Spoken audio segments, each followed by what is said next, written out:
Si Dieu existe, et s'il est un Dieu d'amour, pourquoi y a-t-il tant de souffrances dans notre monde? Est-il impuissant à y mettre fin? Ce défi est souvent lancé par les athées, les agnostiques, mais aussi par des personnes sincères qui peinent à comprendre. Comment un Dieu d'amour peut-il permettre des guerres qui tuent, mutilent et détruisent? Pourquoi des maladies, des famines et des catastrophes naturelles? Certains posent ces questions avec suffisance pour tenter de rejeter Dieu. D'autres regardent sincèrement la cruauté du monde et se demandent pourquoi? Pourquoi un Dieu d'amour ne met-il pas fin aux guerres, aux maladies, aux catastrophes naturelles et à la cruauté envers les femmes et les enfants? Dans cette émission du Monde de demain, je vais vous donner 3 raisons pour lesquelles un Dieu aimant permet la douleur et la souffrance. Oui, il y a de grandes souffrances partout, et il se peut que vous traversiez vous-même une épreuve douloureuse. Mais notre Créateur est un Dieu d'amour, et c'est pourquoi je vous offre une brochure gratuite qui explique son grand amour pour vous et pour moi. Jean 3,16, les vérités cachées du verset d'or, est une brochure qui explique bien plus de choses que la plupart des gens ne le pensent. Oui, le verset Jean 3,16 explique l'amour de Dieu pour l'humanité, malgré les difficultés que nous constatons actuellement. Il contient des vérités qui ne sont généralement pas comprises. Je reviendrai d'ici 5 secondes pour vous donner 3 raisons pour lesquelles un Dieu d'amour permet une telle souffrance sur cette planète troublée.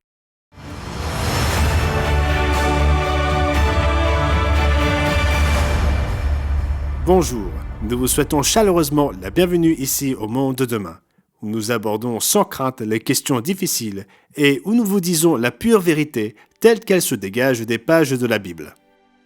Les athées et les agnostiques pensent avoir l'argument parfait contre l'existence de Dieu lorsqu'ils demandent « Comment peut-il y avoir un Dieu d'amour alors que des enfants sont maltraités, que des femmes sont violées, que des gens meurent de maladies atrocement douloureuses et que des innocents sont déplacés et tués dans des guerres ?» Il y a des réponses, et je vais vous en donner 3 aujourd'hui, mais il y a 2 aspects à cette question. Numéro 1, Dieu existe-t-il? Et le cas échéant, numéro 2, est-il vraiment un Dieu d'amour?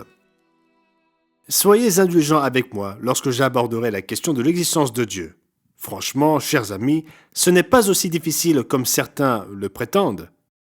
La question se résume à ceci. Soit le vaste univers et la vie sur cette planète sont le fruit d'un hasard aveugle, soit ils sont le résultat d'un concepteur intelligent, en d'autres termes, Dieu. Si l'on met de côté l'immense question de savoir comment l'univers est apparu, j'en viens au cœur de la question de la vie elle-même. La vie peut-elle surgir par hasard de la matière non vivante? L'évolutionniste Bill Bryson aborde la question de l'improbabilité de l'apparition de la vie par hasard lorsqu'il parle des protéines, les éléments constitutifs de la vie cellulaire. Comme toutes les personnes bien informées le savent, les protéines sont constituées de longues chaînes d'acides aminés reliés entre eux de manière précise et significative, un peu comme les lettres forment des phrases. On ne peut pas assembler des voyelles et des consonnes au hasard et former des phrases qui ont du sens. Il en va de même pour les acides aminés qui ne peuvent être assemblés au hasard pour former des protéines fonctionnelles. À titre d'exemple, Bryson parle de la protéine la plus répandue chez nous, le collagène. Mais pour fabriquer du collagène, il vous faudrait disposer 1055 acides aminés selon une séquence précise. À ceci près, et c'est là le point crucial, que nous ne le fabriquons pas. Il se fabrique tout seul, spontanément, sans aucune indication, et c'est là que les choses se corsent vraiment. Les chances qu'une séquence de 1055 molécules, comme le collagène, s'assemble spontanément, sont franchement nulles. Cela ne peut simplement pas se produire. Quel aveu étonnant! Mais le collagène n'est qu'une des protéines nécessaires à la vie. Comme le souligne Bryson, on ignore le chiffre exact, mais on soupçonne que le corps humain peut contenir jusqu'à 1 million de types différents de protéines, chacune étant en soi un petit miracle. Selon toutes les lois de probabilité, les protéines ne devraient pas exister. Pourquoi les appelle-t-il petits miracles? Et pourquoi ne devraient-ils pas exister? Bryson explique les lois de la probabilité et souligne que la probabilité qu'une protéine typique de 200 acides aminés s'auto-assemble est de 1 sur 10 à la puissance 260, soit 1 suivi de 260 zéros. À propos de quoi Bryson déclare « C'est plus que tous les atomes que contient l'univers ». Pensez-y, il ne s'agit que d'une protéine typique dont le corps humain peut compter jusqu'à 1 million de types différents. Mais ma citation préférée de Bryson est tirée de son ouvrage intitulé « Une histoire du corps humain à l'usage de ses occupants » dans lequel il explique « Même si vous réunissiez la totalité du savoir humain au travers des plus grands génies de notre temps et du passé, vous ne parviendriez pas à fabriquer ne serait-ce une seule cellule vivante, sans parler d'un Benedict Cumberbatch complet, un acteur britannique. » Qui croit encore au miracle? Les commentaires de Bryson reflètent ceux de Michael Denton, docteur en biochimie. On entend souvent parler de cellules simples. Voici ce que ce biochimiste dit de cette soi-disant cellule simple.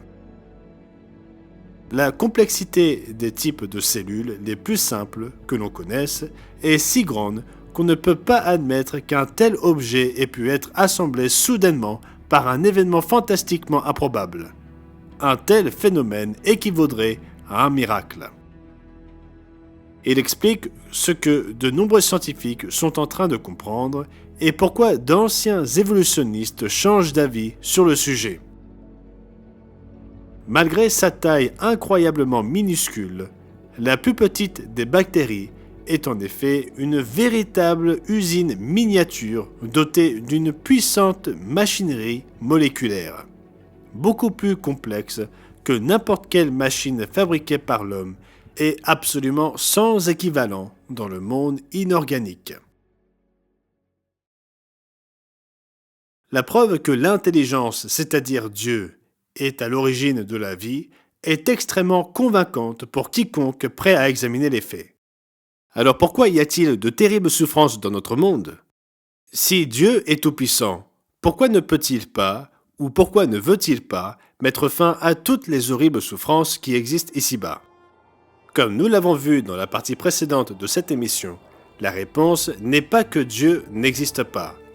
Ce n'est pas qu'il est trop faible, et ce n'est pas qu'il ne s'en soucie pas. Non, Dieu existe.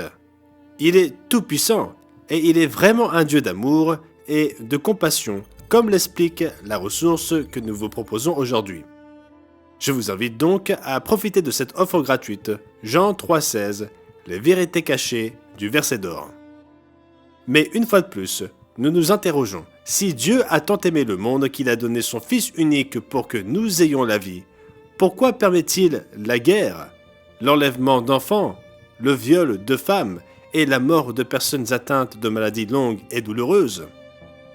Posons-nous une question pertinente. Regardons-nous dans la mauvaise direction en rejetant la faute sur Dieu? La réponse est oui. Ainsi, la première raison à la souffrance sur Terre est la suivante. Numéro 1. Nous nous infligeons cette souffrance à nous-mêmes. Prenons l'exemple suivant. Des parents disent à leurs fils adolescents de ne pas fumer, car le tabac peut provoquer des cancers du poumon, des cancers de la bouche, des maladies cardiaques, de l'emphysème et toute une série d'autres maladies. Ces parents l'aiment profondément et ne veulent pas qu'il se fasse du mal, mais comme c'est le cas pour de nombreux adolescents, ils rejettent le conseil affectueux de ses parents et choisissent plutôt de suivre ses amis et son propre jugement. Il se met donc à fumer, ou plus probablement aujourd'hui à vapoter.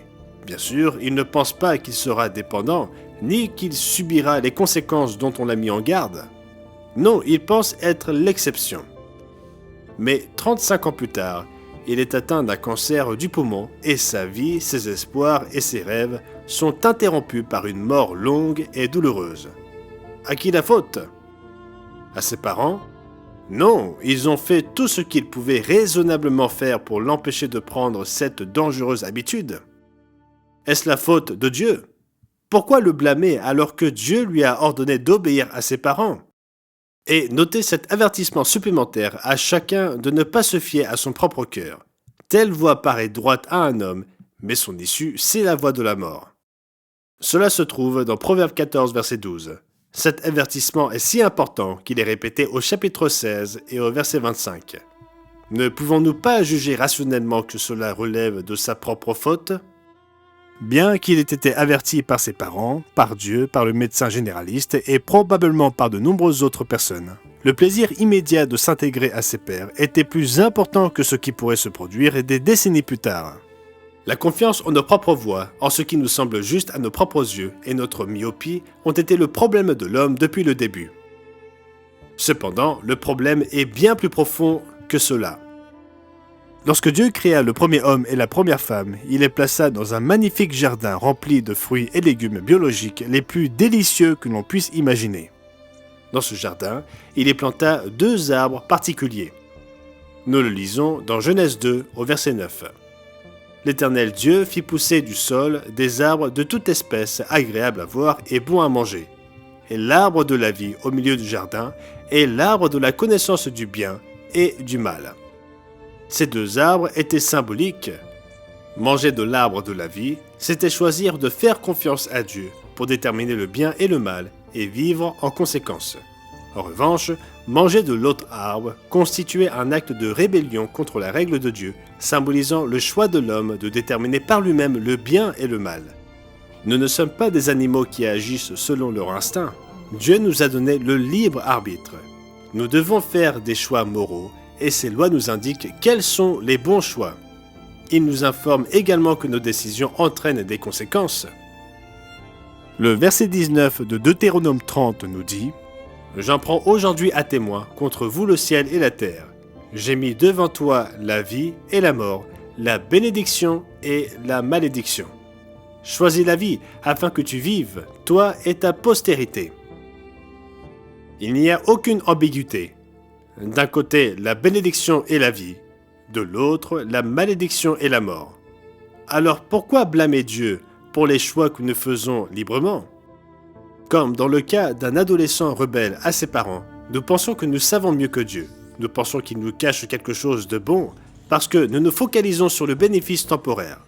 Pour l'adolescent, être accepté et bien paraître aux yeux de ses amis semble valoir la peine de prendre le risque qui pourrait ou non se produire dans le futur. N'en est-il pas de même pour nous, les adultes ? Comme je l'ai montré plus tôt, pour quiconque a un esprit objectif, la plus grande responsabilité de notre douleur et de notre souffrance nous incombe à nous-mêmes et non à Dieu. Il nous a donné le libre arbitre et nous laisse choisir. Pourtant, les gens affirment qu'un Dieu tout-puissant et aimant devrait arrêter toute souffrance. Examinons maintenant comment Dieu pourrait nous empêcher de prendre de mauvaises décisions et d'en subir les conséquences. Pour ce faire, Dieu devrait nous priver de notre libre arbitre. En fait, il devrait nous forcer à faire les bons choix. Mais en se rebellant contre Dieu et en prenant de l'arbre interdit, nos premiers parents ont dit « Dieu, ne te mêle pas de nos affaires. Ne nous dis pas ce que nous devons faire, nous voulons faire ce que nous voulons. » Et si nous sommes honnêtes avec nous-mêmes, nous devons admettre que nous ne sommes pas si différents que nos parents. Oui, nous pouvons rationaliser en pensant que nous sommes différents, mais nous nous leurrons nous-mêmes. Comme Dieu nous l'a dit dans Jérémie 17 et au verset 9, « Le cœur, c'est-à-dire l'esprit de l'homme, est tortueux par-dessus tout, et il est méchant.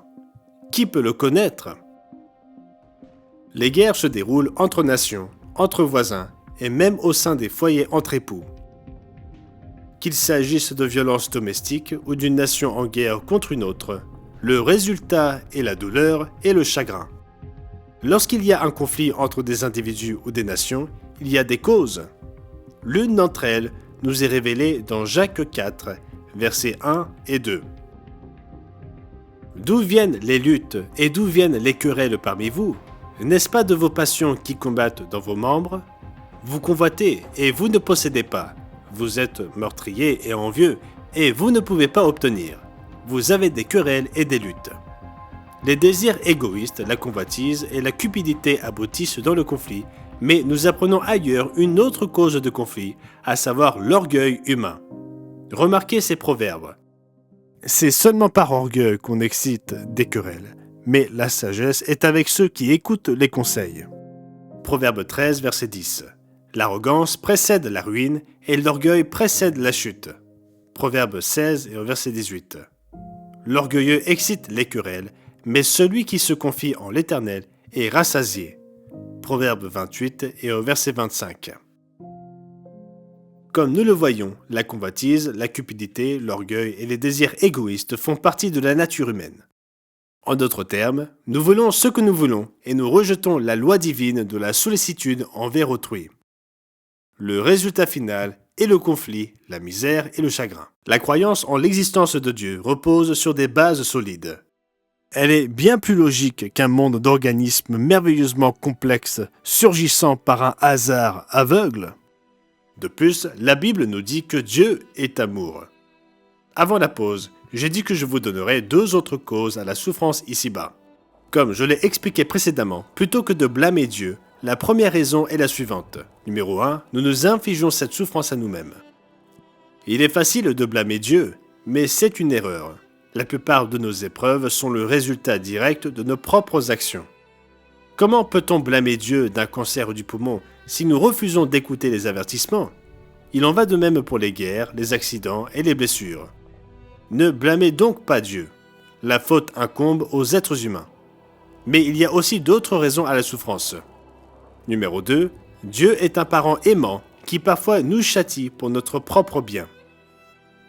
Non seulement il y a des conséquences naturelles pour la désobéissance, mais Dieu intervient également en tant que parent aimant pour nous le rappeler lorsque nous nous égarons. Ceci est expliqué dans Hébreux chapitre 12 à partir du verset 5. Et vous avez oublié l'exhortation qui vous est adressée comme à des fils. Mon fils, ne méprise pas le châtiment du Seigneur et ne perds pas courage lorsqu'il te reprend, car le Seigneur châtie celui qu'il aime, et il frappe de la verge tous ceux qu'il reconnaît pour ses fils. Supporter le châtiment, c'est comme des fils que Dieu vous traite, car quel est le fils qu'un père ne châtie pas? Mais si vous êtes exempt du châtiment auquel tous ont part, vous êtes donc des enfants illégitimes et non des fils. Dieu a une vision à long terme. La souffrance, qu'elle soit le résultat de notre propre folie, de celle des autres ou de la discipline de Dieu, forme le caractère nécessaire en nous pour pouvoir faire partie de la famille divine.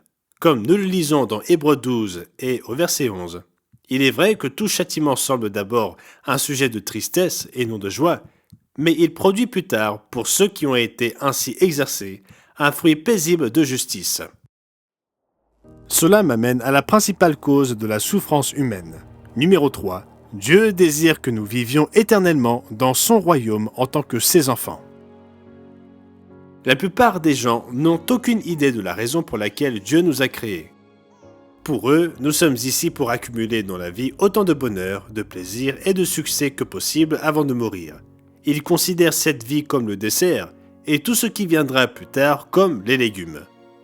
Peu d'entre eux comprennent ce qui est en jeu, quelques années sur Terre ou une vie pour l'éternité.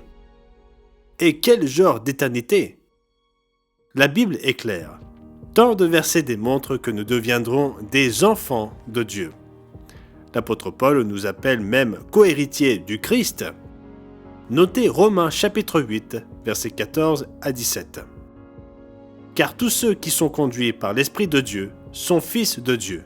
Et vous n'avez point reçu un esprit de servitude pour être encore dans la crainte, mais vous avez reçu un esprit d'adoption par lequel nous crions « Abba, Papa, Père ». L'Esprit lui-même rend témoignage à notre esprit que nous sommes enfants de Dieu. Or, si nous sommes enfants, nous sommes aussi héritiers, héritiers de Dieu et co-héritiers de Christ, si toutefois nous souffrons avec lui afin d'être glorifiés avec lui. C'est dans ce contexte que Dieu met en perspective les souffrances temporaires qui émanent de cette vie. Puis au verset 18, nous lisons « Car j'estime qu'il n'y a point de proportion entre les souffrances du temps présent et la gloire à venir qui sera manifestée en nous. En effet, la création attend avec un ardent désir que les enfants de Dieu soient manifestés. Car ce n'est pas volontairement que la création est assujettie à la vanité, mais c'est à cause de celui qui l'y a assujettie, dans l'espérance qu'elle sera aussi délivrée de la servitude, de la corruption, pour être dans la liberté glorieuse des enfants de Dieu. » Dans le même ordre d'idées, on peut citer l'adage « on n'a rien sans peine ». Oui, cette existence temporaire, avec toutes ses épreuves, aussi sévères soient-elles, n'est rien en comparaison de ce que l'avenir réserve à ceux qui apprennent à donner la priorité à Dieu. C'est pourquoi Paul a également dit « Nous savons du reste que toute chose concourt au bien de ceux qui aiment Dieu, de ceux qui sont appelés selon son dessein. » Cela se trouve dans Romains chapitre 8, verset 28. Il y a beaucoup de souffrances dans notre monde, certaines atroces et durables, mais blâmer Dieu est une erreur. Il nous a donné le libre arbitre moral pour prendre des décisions. La plupart des maux dont nous souffrons sont le résultat d'une mauvaise décision. Parfois, ce sont les décisions des autres qui nous causent du chagrin, mais la plupart du temps, ce sont les nôtres. Certaines souffrances sont le résultat direct de l'intervention divine en tant que parents aimants qui nous fait savoir que nous sommes sur la mauvaise voie. Il veut que nous réussissions. Il veut que nous soyons dans son royaume. Et quelques années de souffrance aujourd'hui peuvent rapporter une bien plus grande récompense. Comme le dit le psaume 16 et au verset 11. « Tu me feras connaître le sentier de la vie. Il y a d'abondantes joies devant ta face, des délices éternelles à ta droite. » Toute souffrance doit être comprise selon le contexte de Jean 3,16. « Car Dieu a tant aimé le monde qu'il a donné son Fils unique, afin que quiconque croit en lui ne périsse point, mais qu'il ait la vie éternelle. » J'espère que vous avez profité de cette vidéo. Si vous l'avez trouvée utile et que vous voulez en savoir plus, assurez-vous d'obtenir votre brochure gratuite Jean 3,16 Les vérités cachées du verset d'or en cliquant sur le lien dans la description ou en allant sur notre site internet mondedemain.org. Ici, au Monde de Demain, nous voulons vous aider à comprendre notre monde à travers les pages de la Bible. Alors n'oubliez pas d'aimer, de vous abonner et d'activer la cloche pour ne manquer aucune vidéo. Merci d'avoir regardé et à la prochaine fois.